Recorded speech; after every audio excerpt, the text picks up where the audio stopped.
উহুদের ময়দানে রক্ত ঝরালে দ্বীনের কায়েমের জন্য,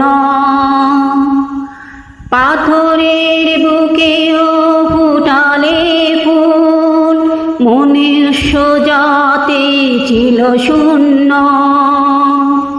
উহুদের ময়দানে রক্ত ঝরালে দ্বীনের কায়েমের জন্য, পাথরের বুকেও ফুটালে ফুল, মনুষ্য জাতি ছিল শূন্য। শত জ্বালা তো সয়েছ তুমি,